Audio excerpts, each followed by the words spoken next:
Hi everyone, I want to call the meeting to order. This is the Committee of Rules and Ordinances. My name is Kenny Wilden, I'm the chair. Councilor Dushku is the vice chair. Councilor Feltner is the secretary. We're here tonight to continue discussions on the Community Preservation Committee establishment. I want to let everyone know, I guess, to start, that we have a sign-in sheet going around, so make sure you sign that before the end of the evening. The last person, please bring it up for the minutes. So I guess as a way of background, this is the second time the committee is meeting on this issue. The first time we went over a preliminary draft, and there were about 8 different pieces to that draft that the committee either had more questions on or had disagreements on, and we needed further clarification from town legal counsel. So what we did was we took what that clarification was, whether it was in question form, what that dispute was, and gave those 2 options to the town attorney to draft into a new piece. So each one of those 8 or 9, I guess I'll call them contentious pieces, are what we'll be discussing individually tonight, and then potentially seeing how everything goes moving forward from there. So I think the best way to work this would be for the committee to start by looking at the proposed changes, and if we have a general consensus and it's a more housekeeping issue, I might have us vote on that one piece. For example, where in the Code of Ordinances. I don't know if anyone really feels passionate in the public about commenting and where in the ordinances this should go, but I might just move quickly on those pieces, get rid of some of the low-hanging fruit, and move on to some of the more substantive pieces afterwards. And then I immediately will open it up for staff for comments as well. So we'll have the committee start. If it's a relatively straightforward issue, we'll decide it. If not, we'll open it up and we'll have members of the community speak and ask questions. And the draft that we're seeing here, it's redlined from the town's attorney. I had a bunch of copies made out and they were distributed. So everyone should have everything in front of us. And so I guess I have a black and white copy. Oh, so it's kind of no problem. So I guess if anyone's speaking in the crowd or any of the committee members are speaking up here, just reference the page and the section number so we can all be on the right spot. So I'll jump right into it. The first piece that we discussed last meeting that we need to finalize now is where in the Watertown Code of Ordinances the Community Preservation Committee will live. The initial recommendation was Chapter 157. It was a creation of a new chapter. There was some discussion and a committee recommendation to potentially add it to Chapter 36, which is just a different section. Both pieces are applicable. And does the committee have any strong feelings one way or the other on this particular issue? I don't. I think so. Where you put it makes sense. Title 3, Chapter 36 about ordinances and committees, as we discussed, right? Absolutely. The last meeting, so this will be added to, I think, based on that committee consensus, we're going to add it to Chapter 36, and you'll notice that each section is crossed out from 157 to 36, and so that will be approved by the committee. The other piece I want to jump into very quickly is the placement of the mandatory recreation person. So there are some mandatory positions as part of I'll keep calling it the CPC, the Community Preservation Committee, and one of them is a recreation person that we don't technically have that exact title with that exact description, so we weren't sure whether to include it in the statutory part of the membership. So since then, council has recommended we do add that piece to the statutory membership. So does anyone on the committee have any feelings on changing that or following council's advice? I just have Is that E? Yes, I'm sorry, that is section E, yes, on page 2. I think that makes sense. The only thing as far as, 2 things. In D, the Housing Authority technically is not a board, so I think we should eliminate the word board. It's just Housing Authority. That's how it also reads in the state language. That the word board is not there, correct? Yeah. Yeah. And I didn't know for consistency if it doesn't really matter, but if you wanted to switch it around, since it says identifies each of the board, planning, one member planning, one of conservation, that E is one member who acts in capacity of Board of Park Commissioners, appointed by town council, or we could leave it as written. I'd prefer to leave it as written Okay. and just leave it in that same spot. I missed that. So the section, I see, we're talking about E. yep, E, Page 2, Sorry. and it's number E. sorry, yeah, it's one of us. And so that language will be inserted, it was originally in the appointed members, now it will be in the statutory members. So the version that comes out of here will say, one member appointed by the town council who shall be a resident or employee of the town who acts in the capacity or performs like duties of a board. Of Park Commissioners, yes. A Board of Park Commissioner, yes, or is,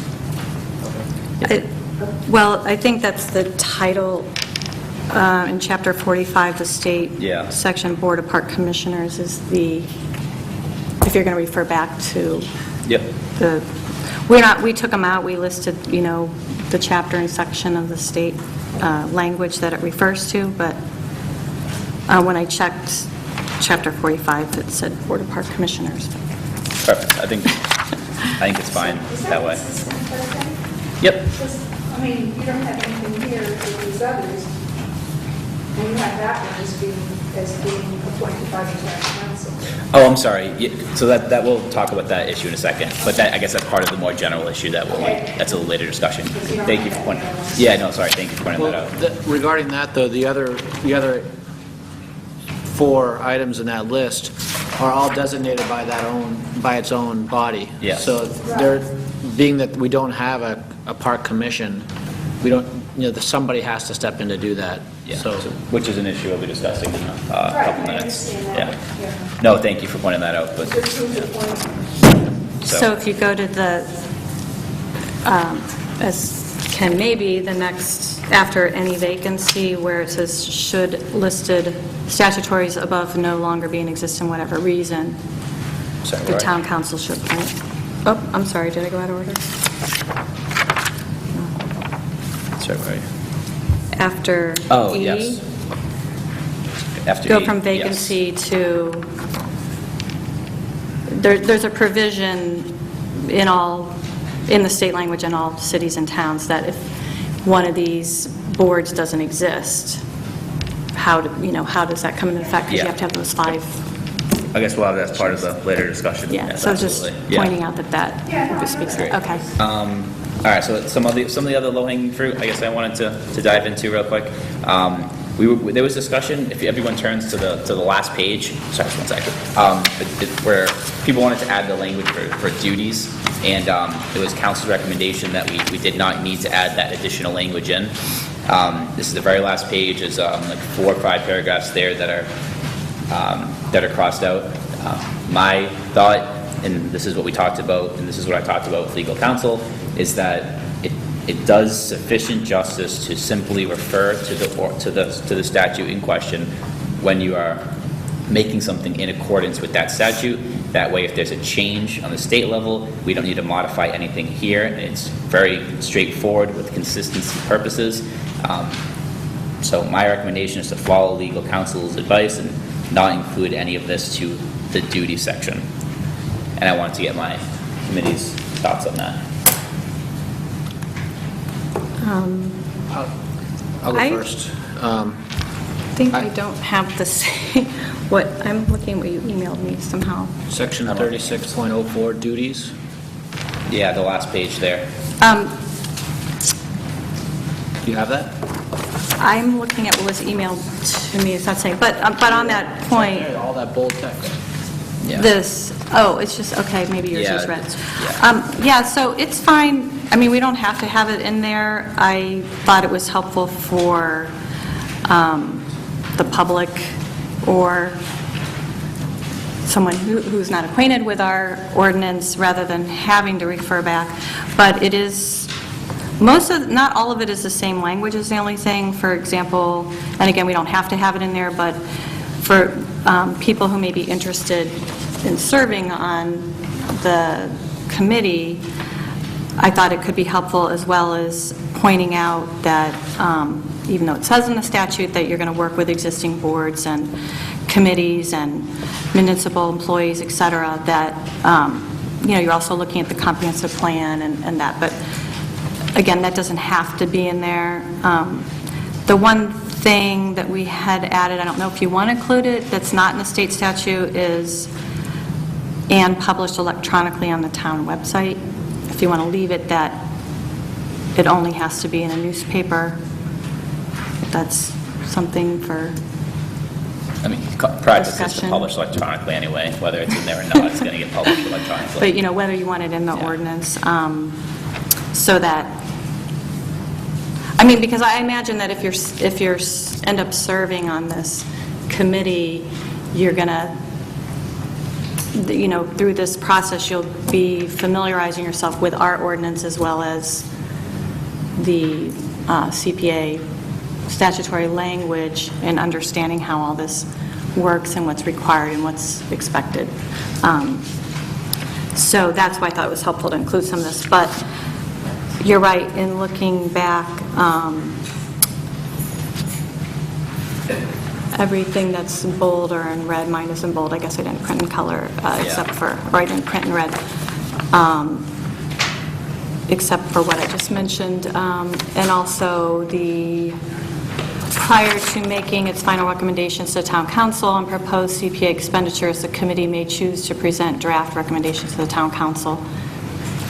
That's kind of a given. That's not in the state statute, but that's something you learn on the committee, I guess. Yeah, okay. So I think we have committee consensus just to make this clean cut. I definitely appreciate everything there, but, making it more familiar to someone that is looking into it. But, with town attorney's recommendation, just leave it with its reference to the statute. We can move forward with that. You don't want to have any duties listed at all for people looking in the ordinance? Have an idea? I'm okay with not. I think if it's in the state law, if you miss the fact that the CPA is how it works in Watertown this year, Yeah. you really probably shouldn't be on this committee. All right, so that's, and so let's move on then to 36.03 operations.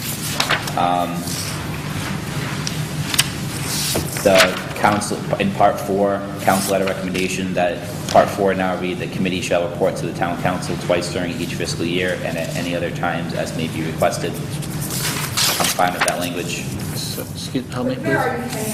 I'm sorry. Sorry, on page Section.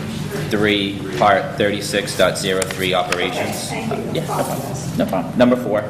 I'm fine with that language. Want to open it to the committee for any thoughts? Well, again, the operations, this is the same as the state statute, number 1. So, like duties, I think it's helpful to have these things in here for clarity so that the ordinance is easy to understand. I think of it as kind of some of these things as a cheat sheet for people who are going to be serving on the committee or who are interested or advising or other towns saying, hey, what's Watertown's ordinance look like? So Yeah. you're just saying number 4, No, include that. Keep it as written. Keep 1, 2, 3, 4. Yeah, as written right now. Ken? Yeah, sorry. I like it. I think it's good. I also wanted to ask the committee how they felt about some sort of, and whether it's in the state law, some sort of guidance on how often the committee should meet. I think, some committees and, also some people who might be interested in joining a committee will want to know what the time commitment is. And might be worth considering putting something in that says you should meet monthly or 6 times a year. I don't know. Anyone have a thought on that? I think the committee will probably decide.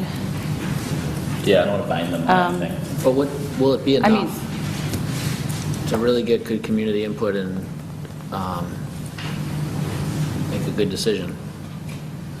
I'd argue that Well, That'd be up to the discretion, the member of the committee would have to see, do. that's under duties, again, that we took out, that would help explain where it says, as part of their study, you'll hold one or more public informational hearings. So, again, do we want to include some of these things to make it clear or not, and leave it out?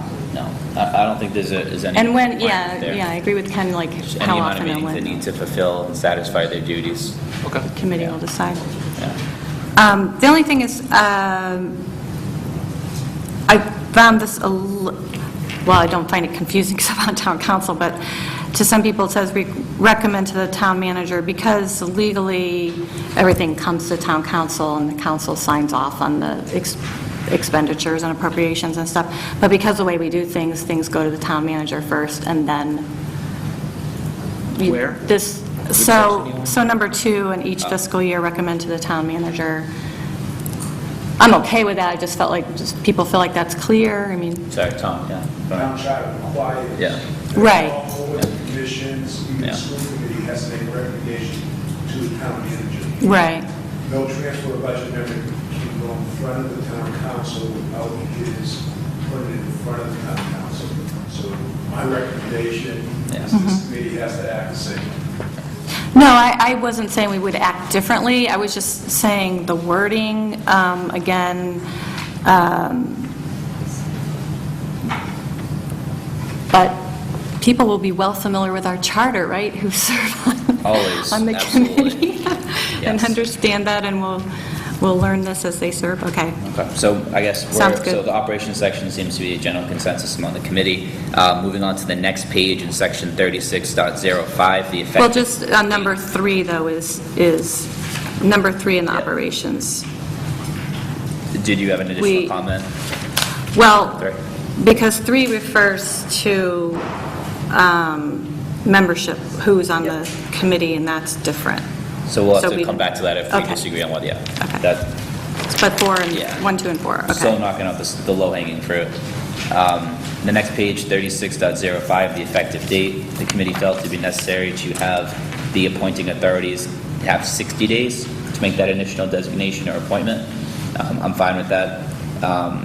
And there will be, there's a provision if, said board or committee doesn't act in that time frame, what will happen. Anyone have any questions on the recommendations? Does that mean that if we decide that the council will make the approvals, the appointments, and this will flip to the town manager and vice versa if we decide the manager? Exactly. Yeah. Yep. So currently, the draft says council, and this Yes. says council. So this should say manager if the draft says council. If we decide on manager, then it would say The opposite. manager, and if we decide on council, it would say council. All right. Yeah. But everything besides that seems pretty straightforward to me. Sorry. Just one technical thing. Yep. Since you eliminated the duties, Yep. this would become 0.04. Thank you.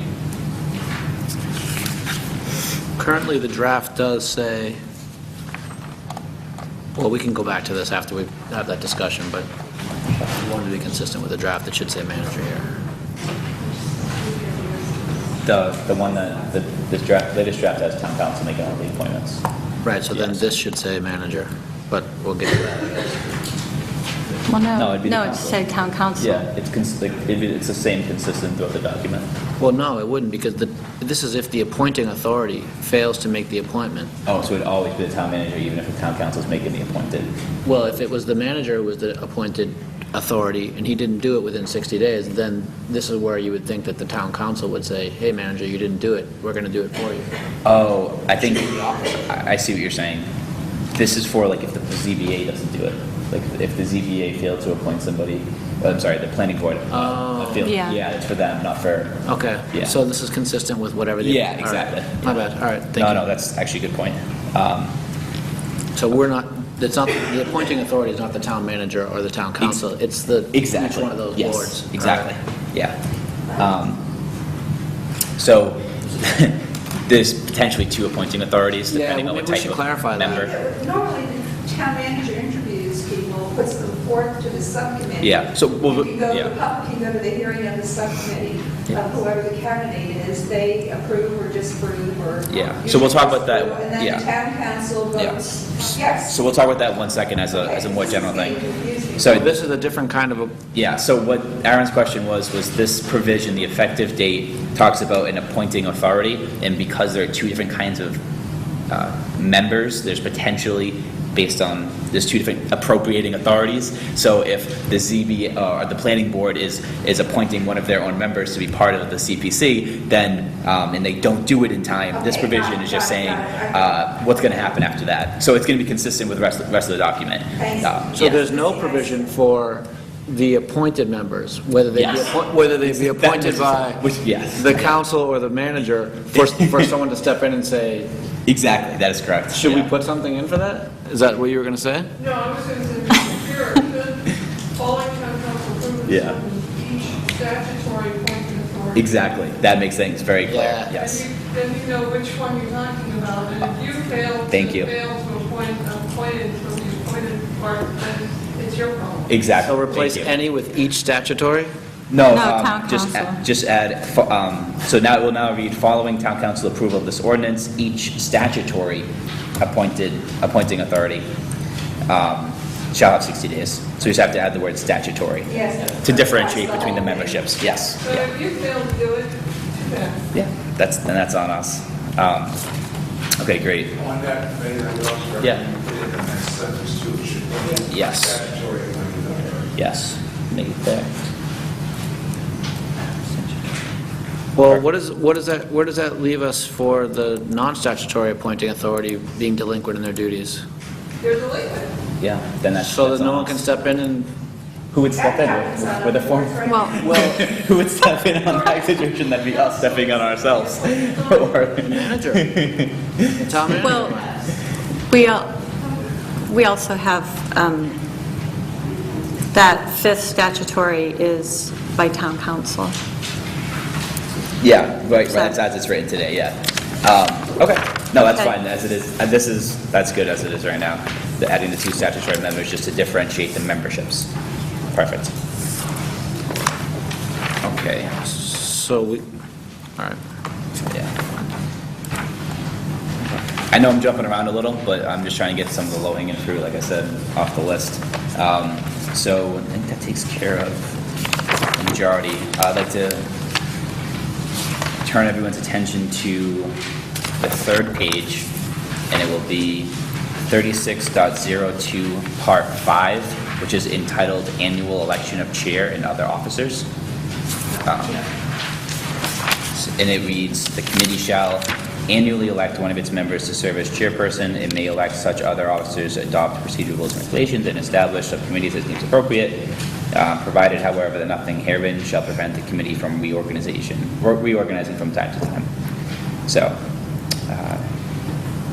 that's fine with me. That's fine with me. You guys are okay with that language? What is the last part?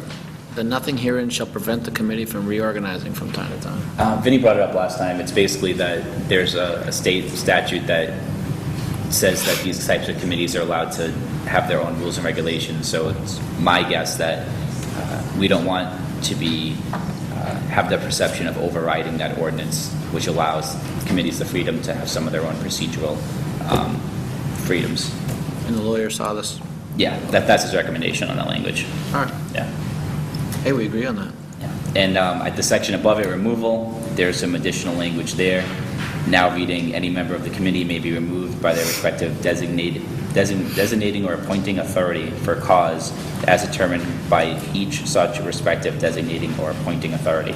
And again, that's some language recommended by council. Is that about any kind of appointing authority, or? Yes. Okay.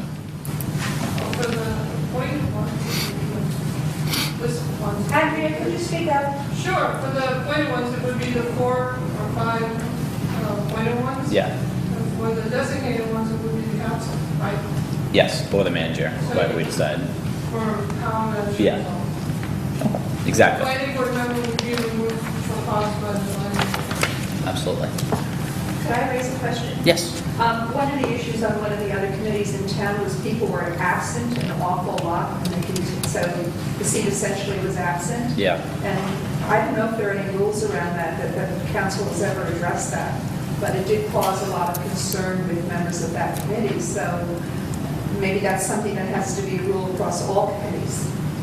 You know, obviously, somebody who's out of town, they're not going to be on a committee, but if you're absent out of half the meetings, or so you're not functioning on the committee, so, and that happened with a different committee in the communities. Yeah. And I would hope in that situation, the committee itself would address that internally. I don't know that they have the right Yeah. to Or, necessarily. I guess, or bring it to the manager's attention and have it I taken know care that it of. didn't happen there, so I'm Yeah. just saying, it became a big issue. No, definitely something to note, though. Sorry, Well, Jared, we- I'll address that.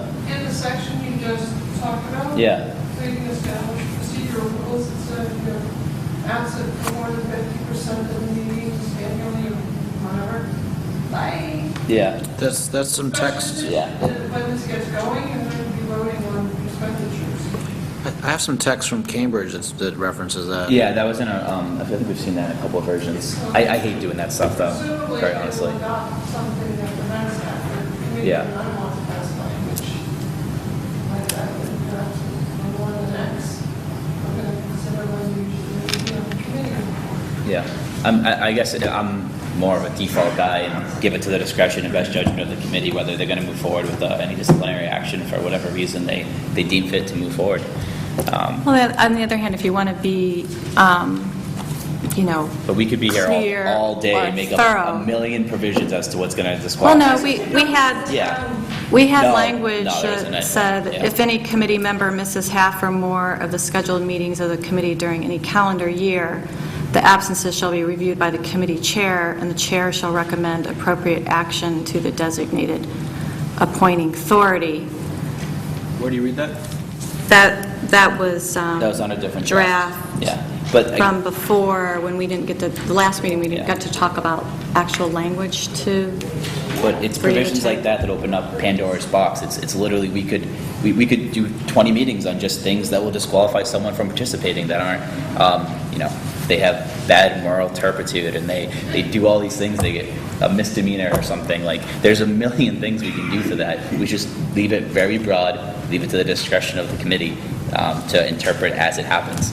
Or else we can write the entire new system of laws here based on moral code and on how to move forward with it. well, that's not what I'm suggesting, but I think that number 4, the way you have it written, does give some provision, and it is very broad.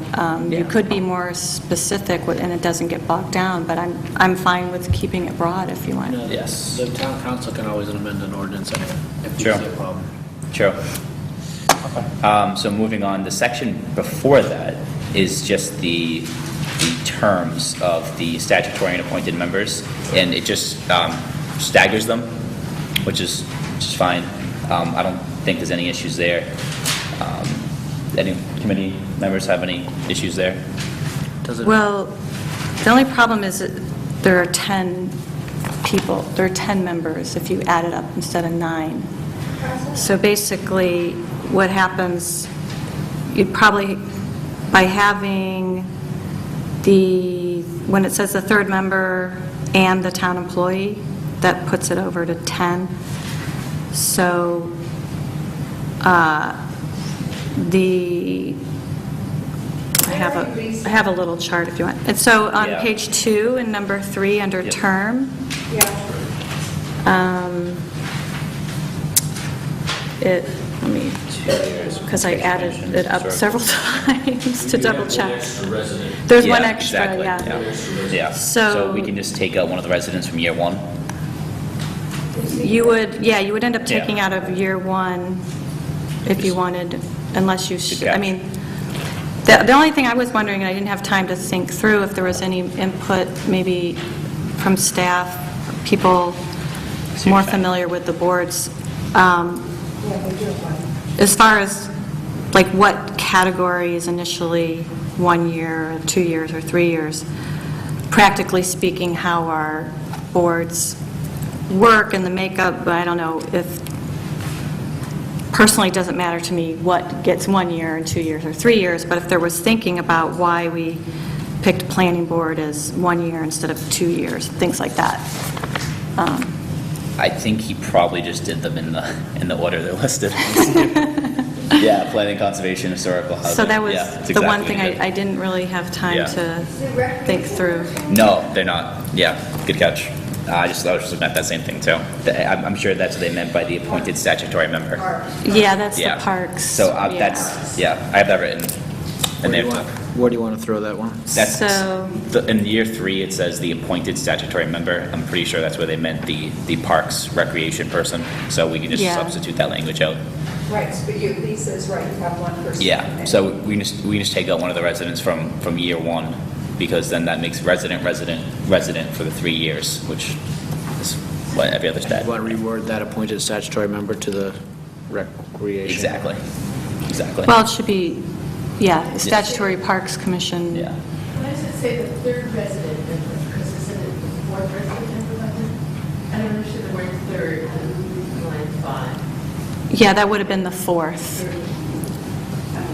which- So, and we haven't Yeah, it should decided say yet. third. Yeah, it should say third. Well, what happened to the fourth? What happened to the fourth? The 4th appointed person is a town employee. Because right now, the draft it reads as an employee instead of, we haven't debated that yet, Yeah.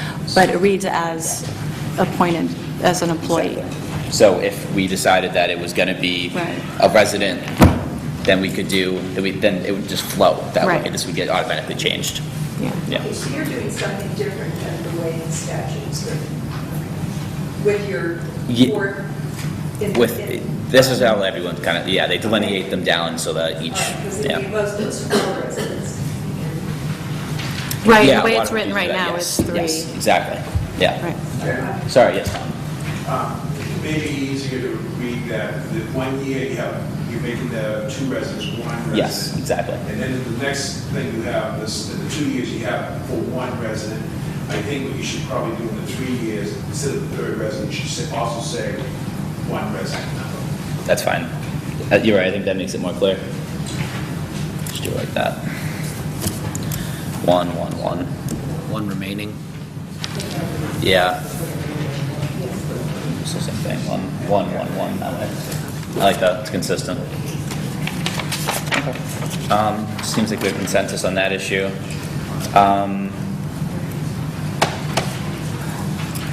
I guess that is all the, I'm sorry. sorry, yes. Would you be opposed to adding the clause, in order to stagger the terms of the members in front of initial term shall be as follows? I feel like it's confusing the way it reads, because they're all 3 years term, but in order to stagger the terms of the members, initial terms will be as follows. Seems fine to me. Yeah, where you want to put that exactly? I'm sorry. Right in front of initial terms, Oh, right here. after remain eligible for designation or appointment. Say, in order In order to stagger the terms of the members, initial term shall be as follows. Okay, I think that should be fine. Okay.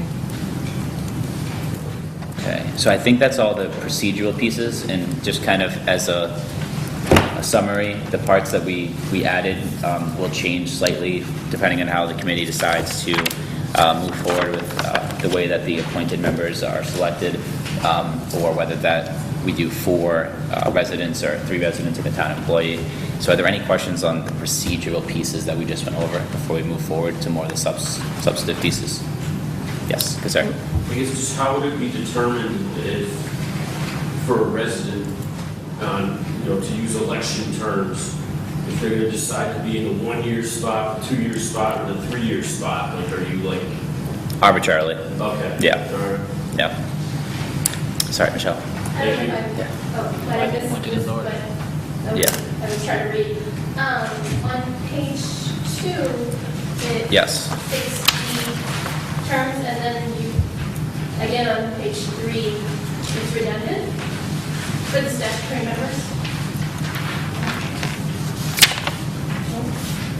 Where are you, Michelle? What could you- Which is the first mention of the? Under, Yeah, Last paragraph of that Yeah. statutory. yeah. I guess the second part just to make sure they're staggered, but part 3. the second page. No, but I mean, it just goes into, like, saying, for the planning board 1 year, for the conservation and historical 2 year, but then you repeat that.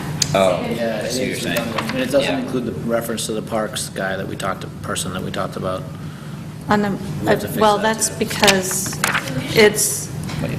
it's because of the formatting that this is about. Am I in the same place? Yeah, hold on. wait. Yeah, Am I in the wrong spot? right. I mean, there's a more simple way to do it, in my opinion, to consolidate it, but this is the format that we have. And so, I'm sorry, you wouldn't have- I mean, we could do it a cleaner way, You but... do it under number 2. Where's the first section you're referring to again? I'm sorry. Okay, under 36.02, Yep. number 1 is statutory membership, and then the last paragraph of section 1 states terms for the statutory membership. Then under section 2, you go to the appointed members, but the last Oh, term yeah. for the appointed members does not designate their terms. Then you Yeah. go to section 3, which designates the terms for both the previous sections, Yeah. So we could take out that. paragraph altogether. Yeah. It's just redundant. The formatting is weird, too. You have a number 1 statutory membership. Oh, no, okay. Well, yeah. I guess You could start changing things around, we but could probably then you take want out- to change the form. we could take out that whole paragraph. I Yeah. agree. Yeah. You're right. Because the other one addresses statutory and appointed members, so we can just take out that. Yeah. And so this is the paragraph's the third one down after E. We're just going to remove it because there's no Which point. one are you taking out? You're taking the one after E out, or you're taking the one? 3 after E. Yeah. The one starts with statutory members. Yeah, sorry, good sir. Did you have a question? Sorry. Okay. So I guess we'll jump into, I'll call the more substantive piece here. Last meeting, we had a short debate about who should be appointing who's going to be the designating authority that's appointing the appointed members, not the statutory members of this committee. My contention, which was and still is, that the town manager should hold that responsibility, similar to what in the same process that we use for ZBA, for planning, for bike and pedestrian, for the cable access, for every single other committee in town. According to the town charter, unless it's specifically designated otherwise, the default position of the town of Watertown is that the town manager will make these appointments subject to the approval of the town council, which is what happens everywhere else. But I know that there were some other feelings towards it, so the town attorney drafted it as if the town council was going to be that appointing authority as opposed to the manager. So I guess I'll start with opening up to my committee members to discuss that. I'm happy with that. That's what I wanted. So I guess my question to the committee is, what specifically justifies changing the default position of our structure of government for the CPC as opposed to everything else? What is it about this that will justify us changing our entire form of government? What is it about this that makes that in the best interest of Watertown? Well, I would start by saying, it's a new community fund. It's not a statutory board or business as usual part of the general operating fund either of the budget. It's a community fund, and so the people on the committee, you want to come from the community and have as broad as representation as possible, and who represents the community, your town council.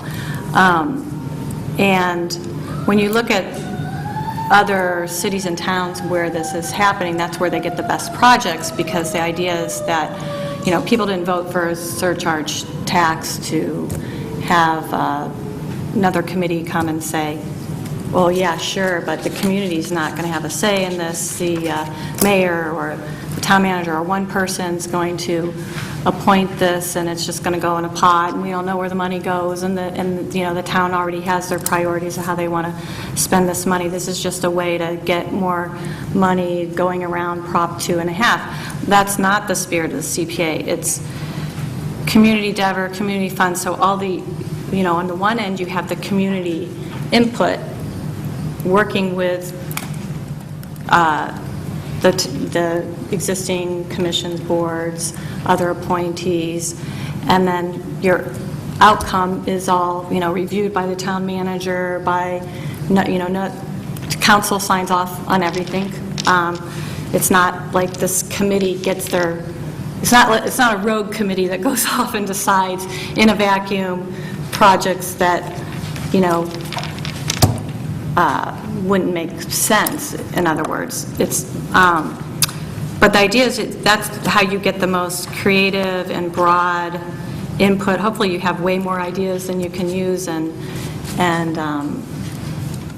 to fund, and it takes a while too to get going. But yeah, that's the whole spirit of the CPA, is that it's not, I mean, even if you look at the state language talking about that, which is why I have problems with having the employee be this employee finance person, because it says the community preservation funds shall not replace existing operating funds, only augment them. So again, the idea is that is this a new community fund, community driven, and it's broad looking. But I guess, so my question, I guess, following up on that a little bit, is what evidence do we have to suggest that a council appointment versus a manager appointment will lead to a better project, or will lead to a more diverse application process? Like, there's just no, like, what's that triggering factor? If we're appointing versus the manager's appointing, how? The manager doesn't approve. Well, Yeah, I mean, in the end, we do, yeah. We have to approve. well, I think part of it is if you look at the process, which we haven't talked about yet, the process helps inform the outcome and the motivation behind who's serving on the committee. So we still need to talk about the process. But if you look at, I'm going to use Somerville because they're the ones that are, the state has become a state model and is considered the most successful projects, and compare it to other communities that did adopt the CPA earlier on and had, for example, Waltham. They were really struggling, really off to a slow start. The mayor appointed everybody. People couldn't agree, you didn't get people to serve, and they turned that around, and now they're getting exciting projects.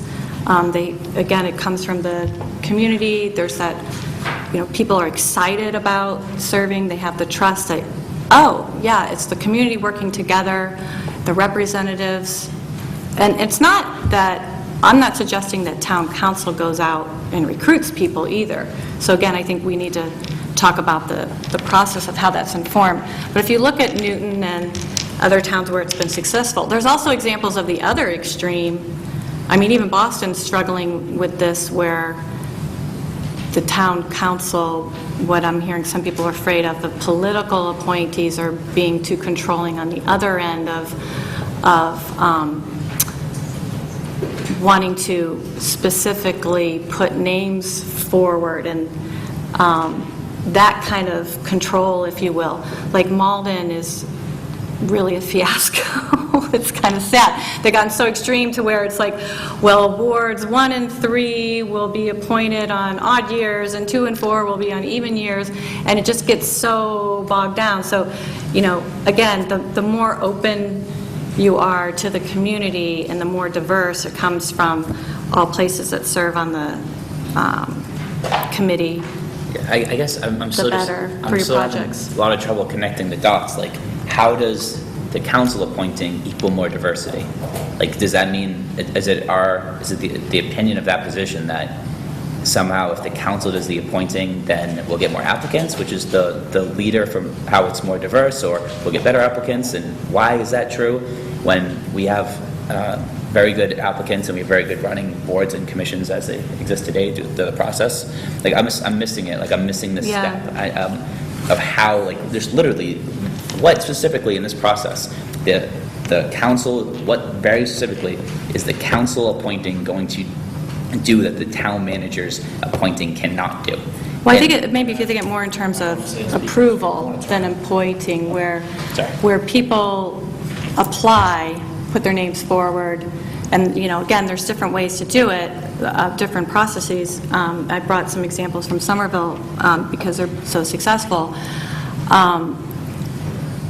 Versus, like you're saying, where the town manager appoints, you have one person who, and in our case, our town manager's not elected either, so you have the elected body and the community on the input for a community fund, because this is not, again, a tax to put into our general operating expenses. But then you have the oversight, working with the boards, the town manager, and the town council has to approve everything. So it's more that what you're putting in and how it affects coming out. And there are examples of communities that started out not, like there's another, I forget who it was, that only had the 5 statutory. They didn't even have the 4 at large. That didn't go well either. And so we have the advantage that it's been 15 years, I think, 10, 15 years in existence, that we can learn from the other towns and the struggles that they went through, and lessons learned. And, so that's why I've been looking at the other towns and why it works, and I've talked to the Community Preservation Coalition on, well, so why did that work so well, and what did they learn, whether it's Cambridge, et cetera. Okay. So. Sorry, Aaron, you want to jump in? Thanks.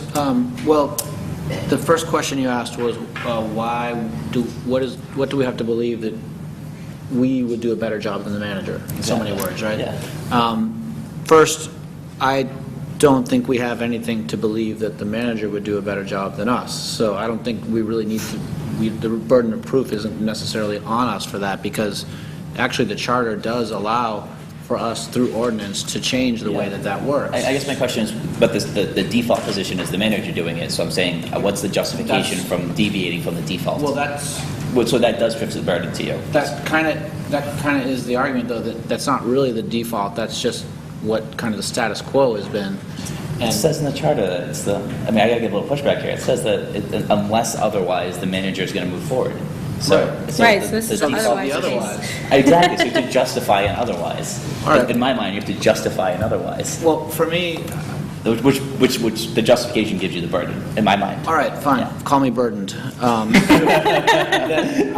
First, there's my constituent. So response to constituents is part of it, and that's been very strong for me. Second is the point that Lisa brought up about how our town manager is not elected. So I think the town manager does a great job on many, many things, but through my time as a town councilor, I've wanted a more active role in certain personnel appointments, and I mean, he has made some good appointments. A lot of our boards and committees work really well together, but I would like to be involved more directly in the process. I feel like, as someone who has to report every day to my constituents, people who put me in this place expect that I'm going to answer to them more directly than the town manager. Certainly through a couple of layers, the town manager also answers to the public through us being the first layer, but I just don't feel that there's the same kind of accountability that we have when it comes to the manager. And I'm not saying change it all up. I mean, I'd like to talk about it maybe when the next charter review comes, but since we have an opportunity here to give it a try, I think that some of the reasons that the constituents and Lisa has already mentioned about how this is a special fund, it's not to be used as part of our general operating, but rather as a community fund, I think this is a great opportunity for that. And I think, it will be difficult maybe to come up with an exact process for how we do that, but I think that the council clerk has been used in certain places. Our appointment of the council clerk is one way that we've done it. It's a little weird, too, because the council president has a lot of the burden there, and I actually don't really like that either, no offense. I think you did a good job this time around, but it was a little bit of it was a lot of a black box, and that's the person that reports directly, one of the people who reports directly to us, and I would have liked to have a little bit of input on that, besides the final meeting where we just said, well, I don't even know if we voted on it. I don't think, we did vote? Yeah, we voted. Yeah, well, besides that, we didn't see any candidates, we just saw the final choice. So, anyway. Well, So, sorry. I know you are. I'm going to open it up to the community in just 1 second. I guess, I just had substantial issues with that, just because I understand doing a charter review in a couple of years, bring it up, but the government that we have today is not that. And if the council's going to be approving it, besides the fact that we have to set up a whole ridiculous process that we don't do and we shouldn't do, the people that come forward, the people that come forward are going to have to be in this setting with 9 of us. There's going to be a public setting where folks are going to be scrutinized and compared open in the public, as opposed to someone right now submitting an application and maybe they're not as qualified and they can be let down easier by the manager. And that public process, I think, is going to discourage a lot of people from coming, being scrutinized by 9 people. That's part of it. But additionally, the reason why we went to this form of government is probably the exact opposite of that reason, because we don't want people in these chairs getting lobbied for these types of appointments. And that's the reason why they went to our form of government, was it 37 years ago, whatever it was, because of that exact reason. People were lobbying us for appointments. That's the exact opposite of our form of government. So I've been chatting too much. I'm going to open it up. No, before you open up, I need to interject. I think we're thinking we're going down a wrong place here. This isn't an indictment on our charter, our form of government, regardless of what we do with a charter for our government. This is a Community Preservation Act, new Community Preservation Fund, okay? And the idea is that, again, you get the broadest input. The council really gets out of the way. People come forward, and you get the best outcome when you don't have the same people controlling the process. And I think it would behoove us to talk about. Let me interject the process of Somerville. I need you to substantiate that comment. I will. I'll substantiate. So, for example, let's think about the process, and I'll show you this is really, I think, brilliant in Somerville, because we haven't talked about this, and that is that Somerville, we have this idea somehow that people are going to come before 9 councilors. Let me tell you how Somerville does it, okay? We say, and again, I'm not saying appointed by council. I'm thinking more as approved by town council. So they put together a committee. They call it a planning committee. And the people that submit their resumes, et cetera, materials to that want to serve on the committee they come from, they had legal services, Groundwork Somerville, they had Somerville Community Corporation, they had the Director of Personnel, like, Gail Shattuck on the committee. They had the Director of Housing for the City of Somerville, Director of Transportation, maybe planning. So, in other words, you had town personnel or experts. They even partnered some with Greater Boston Legal Services and the Cambridge Community Preservation Committee members to take in, whoever wanted to apply. And yes, it is I think it should be a public, open, transparent process of who applies. Because it's, again, the community, they're going to take it seriously, they're going to be excited to serve on this for the community dollars. People don't, I know when I was out canvassing and talking to people did not want to vote for this if they felt like it's just going to go, into the black hole city government, another tax away to get around Prop 2.5. This is a whole new, exciting thing. And so, again, because we haven't talked about the process and how it could work, I feel like we've kind of jumped that step and kind of assuming, oh, well, if council means at points that all 9 of us are going to sit here and vet these resumes, or, it could happen in a number of different ways, go to the council president and things get ranked. We haven't talked about that, and I think that would help maybe calm some fears or just help inform us of what is best for Watertown, of how we get the best ordinance possible to get the best projects possible. Because again, if you look at the communities that didn't do this, Waltham's one, Malden's one, I think Holyoke is struggling right now. There's a couple of communities that then learned, they changed it. Belmont is totally citizen-driven, very excellent Do any of these program. communities have the council manager form of government? Yeah, it's a mix. I mean, and when I talked to community, to be fair, when I talked to Community Preservation Coalition, they said, they're running, they didn't really have this problem so much because of the town form of government. People were used to thinking community-wide already because of town meeting and just the way the government.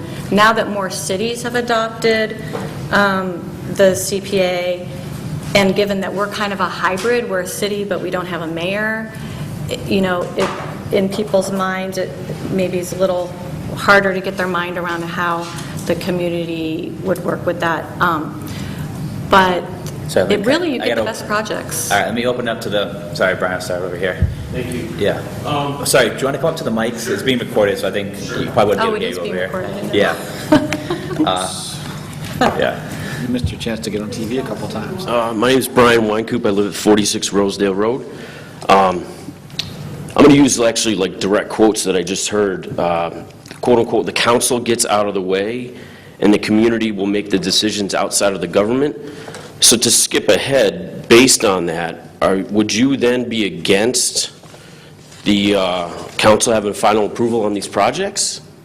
No, what I meant by that is that everyone in the community is involved and everyone in the community proposes projects. Yes, but in essence, Council's not trying to control, appointees. They have so are you final against? say. But are you against then the formal approval of a project by the town council at the end? Oh, no, that's Because the that statute. is in essence then the council. That's in the taking it- statute. The council approves all appropriations, let alone the But projects. as far as those are appropriations from the general fund, those aren't appropriations from this fund, which is separate. Well, no, because there's even the 5% administrative operating. The 5%, yes, but that's not the actual projects. So my whole question to base it is, have you ever been denied access by the town manager for the applications or interviewing process for any of the boards in the past? Yes, we have, we don't see, we only see one. Because I'm surprised. I would think that would upset you. We can get those from So you've actually asked to be involved in the interviewing process and you've been denied? Yeah, that's not how our I don't think that's ever government happened. is set up. If we do a request for information for every resume, would we be allowed to get that? No, we don't, Yeah. We don't see that. We only see the resume of Yeah. the approved person. Approved person. Yeah, or persons, If yeah. you're willing to donate your time to the town, Yeah. then you shouldn't have to have humiliation of having everybody know you. True, but if the town manager said, okay, I'm going to interview these 5 men and women today, and you were interested in sitting down, could you do that? no. Oh, you can't? No. Oh, okay, I didn't know that. Don't you think we should? I would think if you asked to be involved, Yeah. you would, if you wanted to put that time in to do that, you could, but I would think you shouldn't be forced to do that. It's the same. So I appreciate the clarification. Yeah, Thank you. no, I agree. It's the same general provisions why we, as a general oversight body, which is defined in our charter and our form of government, cannot be dictating to issues to personnel. Just throwing it out there. Yes, sir. And then Mark, you next. Oh, yes, please step up to the mic. Thank you. Elliot Friedman, Norton 5, Church Street. For me, it's basically, how do you guys own it? That I want you guys to own it and to be more accountable. And it seems to me, I'm not that clever a guy, so it's simpler if I could just say, okay, you name 4 guys, or people, women, men, doesn't matter, 4 people. So I think I can hold you more accountable for what's going to happen. I know this is going to be contentious, or I guess it is, if we're having this debate, even on how it's structured. You have to allocate scarce resources. it's going to be hard, occasionally it'll be a little difficult. So I want to say, okay, it's Lisa, or that guy over there, or that guy over there, and just be more accountable, and that you own it. That's it. Thank you. Okay? Mark, do you want to jump up? And sorry, I'll jump over here.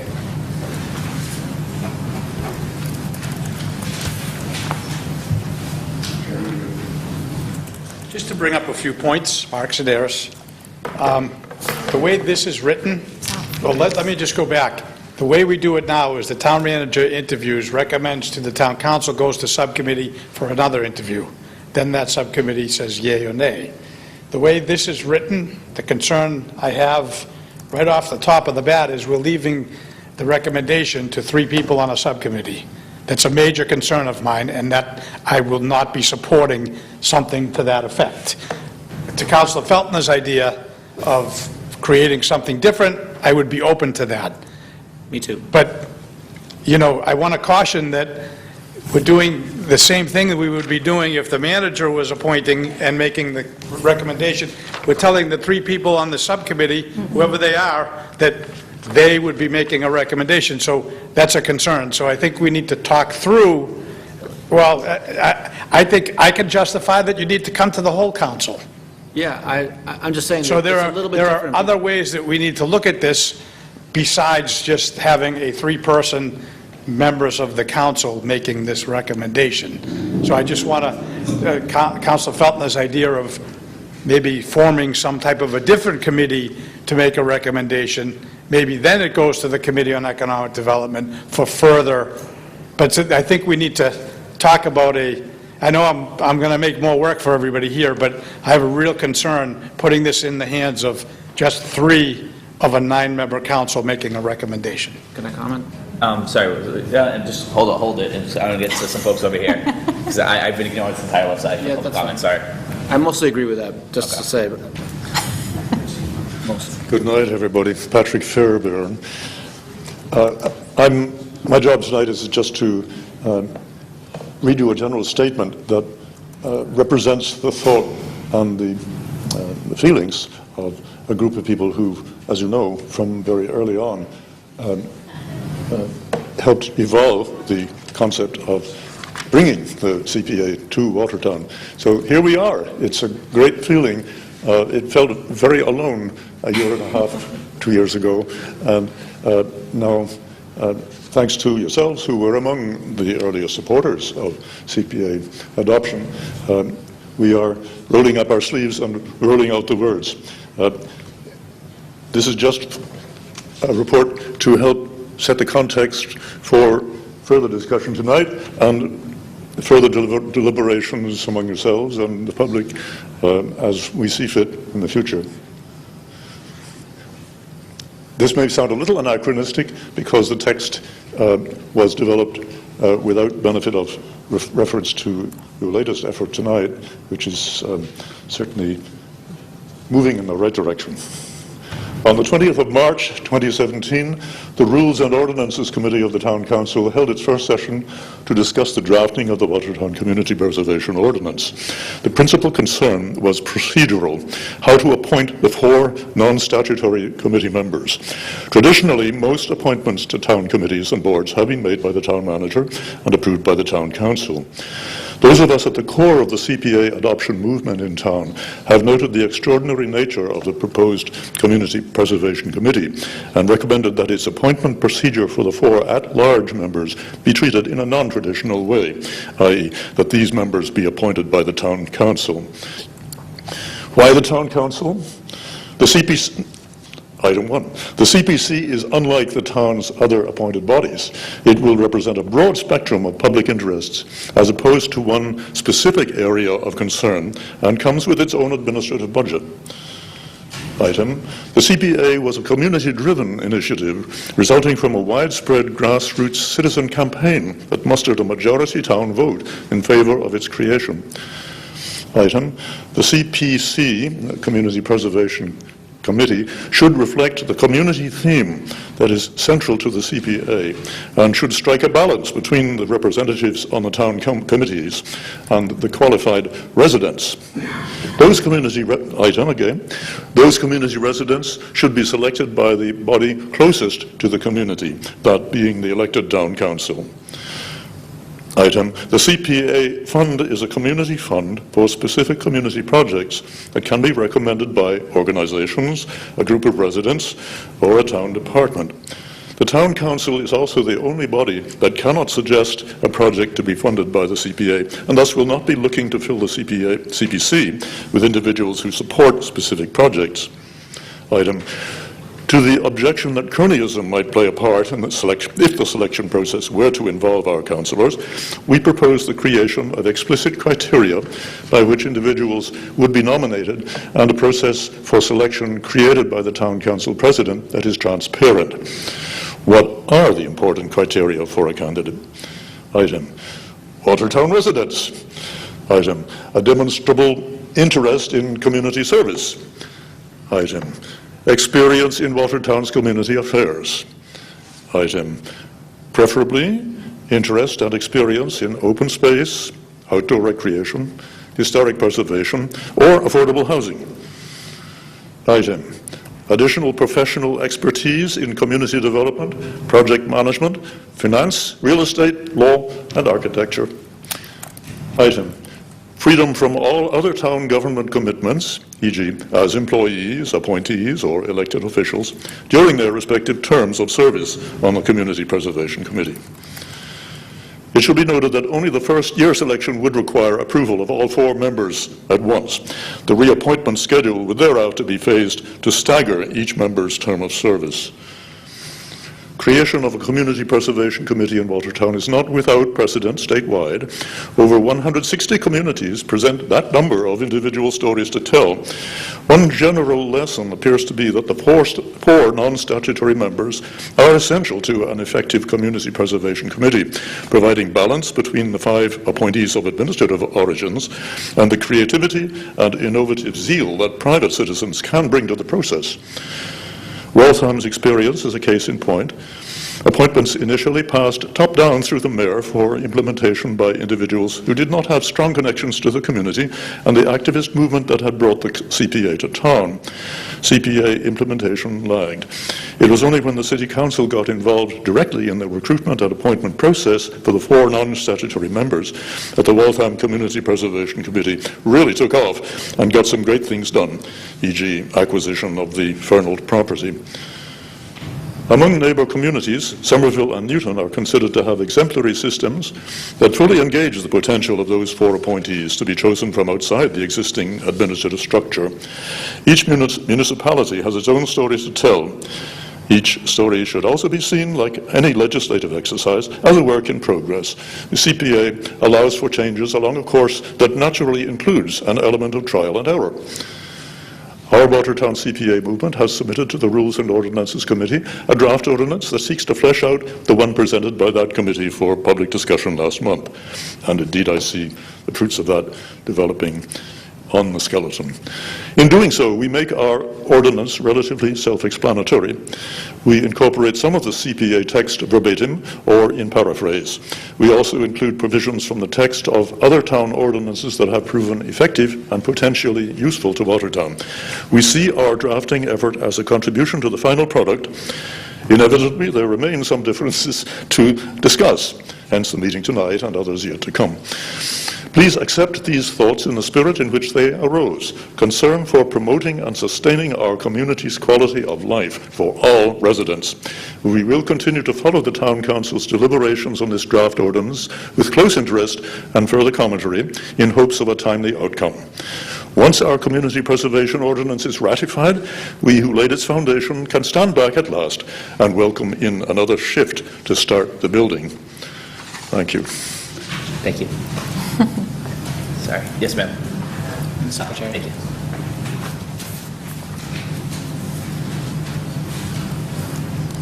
Hi, I'm Ann Spitzer, and I want to answer Kenny's question. Sure. Because for me, this is a new pot of money. And whenever there's a new pot of money, then there are new people involved, and there's people looking at how to spend the money. And I'm in favor of having the town council figure out a way to be involved more directly and not use the town manager, because I want the perception of the town to be that this is a new pot of money with a new way to go, okay? Given our federal shakiness in checks and balances lately, I want Watertown to have a very clear statement of checks and balances, and I think having the town council opening it up, making it maybe an awkward, maybe a complicated way of starting, I'd rather have that than just stay with the standard procedure. I want us to say, this is new, this is different, this is a new pot of money, it's not tied in with everything else, and we're going to spend it in a different way.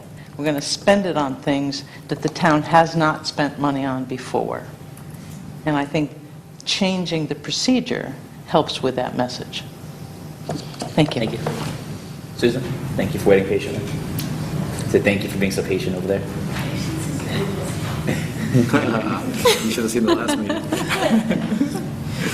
But I was very patient. Susan Palkoff, Town Council. So it seems to me there's two issues. One is the manager versus the council. And let's say we've decided that we want the council to do it. I don't feel that we've explored the options for how the council would do it. Lisa's obviously done a lot of research. I agree with Mark that, as the chair of the Economic Development Committee, it's a lot of responsibility to put in my lap, at least for the time being. And I just think there's probably a lot of other ways the council could do it that I'd like to see the committee explore further. Let's do this then. Mark, do you think it's a good idea if we bring this specific issue to the council? Because if the council were to vote that the council should be the appropriate, the appointing authority for the appointed members, then we would need to develop the process for that. But I don't want to develop the process and hash that out if we don't have a feeling from the council. So would that be? I would think that's a possibility, but that's something. I'm sorry, I'm just asking if it's procedurally okay if we do that. I think it's Yeah. a cleaner way to do it, so that Okay. everybody's Yeah, we should do involved in that. the decision. I think we should propose some ideas. I think the town council should definitely be able to bat it around and debate it, but I think we should come with a few ideas, at least in one recommended idea, as we are with the whole ordinance to begin with. Well, but we're also the Rules and Ordinances Committee. I don't have any problem taking to the Yeah. council, and I'm assuming we would come back and have Rules and Ordinances, Yeah. work on those ideas and have time to think, because I think the process is really important and informs the ordinance, and the whole council's not going to debate that process. The idea is that the committee would. We wouldn't be debating the process. We'd be debating whether the town council or the town manager should be the appointing authority. And I guess we could debate it under the premise that whatever we chose, we could develop a sufficient process to guarantee, all the things that we've been talking about. Well, but the committee is supposed to make a recommendation as to how the ordinance should read. I mean, that's going to be stated in the ordinance, right? I guess as far as a good government principle, I would hate for us to go through the entire process of finding out and developing a whole new process for determining town council appointments, and then go to the town council, and the town council says, oh no, we want to go town manager appointing. It's a feel out. It's a feel out. It's not, we don't need to, I'm unsure why this is controversial. No, it's not controversial. I guess I'm trying to clarify that you're saying,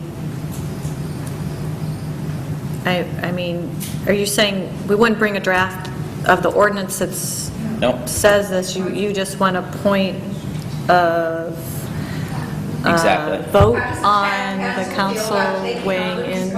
Excuse me, sorry, if I could finish my sentence. I will, Lisa, so let's all hear what you have to say. I can hear myself pretty loudly. So, yeah, to finish what I was saying, that it's a check-in with the council, Exactly. that this is the direction we're going, and we'd like some feedback from the council. Exactly. Actually, my first vote on the town council was back in January of 12 was this exact thing, a position vote on whether we wanted to draft an ordinance for residential snow removal. And so the committee said, before we go through the whole process of developing one, we need to see what the feeling on the council was, and it got voted down 7-2. So, okay, great, good thing we didn't waste months and months going through and developing a process for something that wasn't going to pass. That's different. We've already been tasked with developing this ordinance in a referral from the council. I think, and we're close to having this ordinance done, in that there's one contentious point. It should come out of the committee done, and if the council looks at it and says there's a piece of it that they don't want, then that can happen in the council meeting, and it can get sent back to the drawing board. We can table the discussion then till it can get sent back. It can get sent back to us if the council doesn't vote to accept the draft. I think that no one on the council wants the whole CPA ordinance to crash and burn. They're not going to vote no. They're just going to send it back. Sorry, Tony. Yeah, and this, Oh, sorry, can you have the mic just because it's being recorded so they want to be on it at home? Yeah. But sorry, Tony, one last quick thing. I do think that we should talk about, I agree, I don't think it should be in the hands of one subcommittee and in the version we send forward. We should talk about a process in this kind of forum where we have this kind of experience in the room and opinions and diverse thoughts. well, I do think it's a responsibility of the committee to decide the major questions about the ordinance. And obviously, I am in favor of having the town council make the decision on the 4 at-large members. I'd hate to see this go back for sort of the feeling of the council, and then have councilors say, well, I can't make that decision because I don't know how it's going to be done. That's the responsibility of the committee to consider that. I also think that there's enough history, enough ways that this could be done. I actually felt that, the combination of how we did it, how Councilor President did the interviews and the suggestions for the charter review gives us some indication of how we might do it. There could be the idea of nominees or people applying for the positions, or the 4 positions. We could have a ranking order by the council before they go to any interviews at all, like we do our budget priorities. There's ways to do this that are not rocket science, that can be figured out. I'd hate to see that the reason people are not going to support one or the other approach here has to do with the implementation. Implementation can be done. I think the real question is in whether the committee is going to take on the responsibility of voting, whether they recommend that the town council or the town manager appoint this and bring that recommendation to the full council. And I'd be happy to talk about some specific ways that we could do it if that's really what you'd like to do. And I think Aaron has a point, that there's enough experience both in this room and other examples of how we could do this so that the town council can address any of the concerns people might have about the process. So I guess let's just take a committee vote to move this forward, this particular issue. I'm sorry, I need to weigh in. That'd be great. So, but this, I would sorry, say that hold on I'm a second. not... We'll go Lisa, and then, to tell you the truth, I want to move this particular, not this whole issue forward, Right. but just the very particular piece about whether or not we're going to bring this to the council. It sounds like the consensus of the majority of the committee is don't do that, so we would have to we'd have to have another meeting so that we could form a process and discuss that process. Well, no, actually, what I was going to say is that I think there's nothing wrong with going to the council and getting a check-in on this particular point, in it, acknowledging that we're continuing the meetings, we're currently drafting, and I mean, because, just drafting the CPC ordinance isn't always done the same way in every town by committee either. Sometimes the ordinance itself is drafted by the full council. Sometimes a special committee's formed, not the Rules and Ordinance Committee, to draft the CPC, ordinance, like Boston is doing. They put together a special committee just for that. And I will just weigh in that I got feedback that they were so impressed with what we're doing so far in this, having this perfect balance, that the coalition submitted it to Boston as a reference. So for once, we could say Watertown's setting the model instead of Boston. But I'm not against bringing it back to the full council. Even better. I would like to make a motion that we refer to the full town council the issue of whether the appointed members of the CPC should be appointed by the town council or town manager. The 4 at large? Yeah. Okay. I'd like to make that motion. Is there a second? I'll second. Can we have a little discussion? Yes. Could we send that forward could we take a little time tonight to think of a couple, for maybe within the committee report, a couple of ideas for how that might happen? Because I think, Tony's already said he's got a few thought out. What do you mean, how it might happen? The process? The process. Or- Like Examples of, I mean, I very think that's too honestly, complicated. my recommendation would be just, if you want to send them to Maryland or something and say, hey, this is what the other community did, if you want to give like an example or something, so that doesn't, violate open meeting law, and at least people have I think it's more of a principle issue for the community fund, this new community ordinance, grassroots community input, affecting that, instead of top down, it's bottom up. How does the council feel about that without getting bogged into the 5th statutory member, if that's an employee, if that's town manager? It's just keep it clean on that point. Once we talk about process, that's going to really muddy. All right, fine. Yeah. Sorry, before we vote, I saw, no? Yes. One thing I heard about the motion was going to be for, what type of employee, the whole question about the 4th member being an employee, I don't think. We haven't touched that topic yet. No. But the way the motion was read, or is how I understood it, the voice, that issue was almost as if it was decided that it wouldn't be an employee. No, I guess we haven't touched that. That'll be the last topic for tonight. But I guess whether it was or not, whether that's the town council or the town manager doing it, I guess would still be relevant. Yeah. I heard this, you're just asking. Sorry, Mark. If that at large be go forward. Whether they be appointed by the town council or town manager. Yeah. That's it. Yeah, exactly. I understand the motion that was made, but let me just clarify, because I did also meet with the executive director of CPA, and there's no rush to do this. We don't have to put this, if we want to get it right, we take our time and get it right. So I do think that, taking steps and having additional meetings to clarify certain things are an appropriate way to do this. We don't have to do this tonight. We don't have to do this next week. The money's not going to start coming in until January, and we're still not going to be able to spend the money immediately. So I think more conversations with the community are very important as you move forward. I'll vote yes. Okay. Sorry, Michelle. Did you want a last comment before we vote on this motion? Yeah, before we change subject.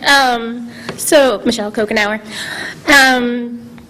The language in the town charter was written the way it was for a reason. I have to believe that the people who wrote it had their reasoning as to why they wrote it with flexibility. So I feel it's kind of wrong that we don't use that flexibility. And the way it's now, that's become the norm, where one committee, just 3 members, are the ones who do the interviewing for all the committees. Well, with that norm, there's 6 members of the council that are left out of that part of the process all the time. They're never, ever allowed to be a part of that process. So I would like to see it go to the full council so that all members of the council can be part of that process and not just 3 people all the time. I also we do need to look at what's happened in other cities and towns where when they use it a certain way, it works better than, another way. So we do need to compare and see what works best, from the history of other cities and towns, what they've, experienced. And I would like to see the language of the town charter more fully used, as to what it was originally intended, and it was intended to have flexibility and different ways of doing these things. Otherwise, it wouldn't have been written that way.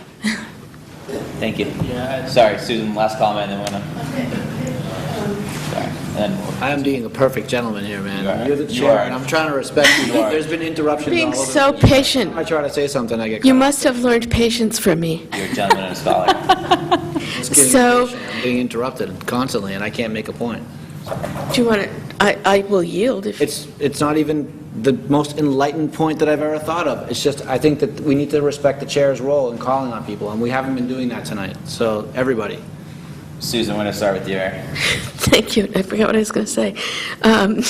I was going to say that this statewide organization, I would love to have a meeting and have him, it's a him, right? Him come and speak to us about some of the various things that have worked and haven't worked and what some options are. I feel like I don't know the whole universe of possibilities here and would like to know more. Thank you.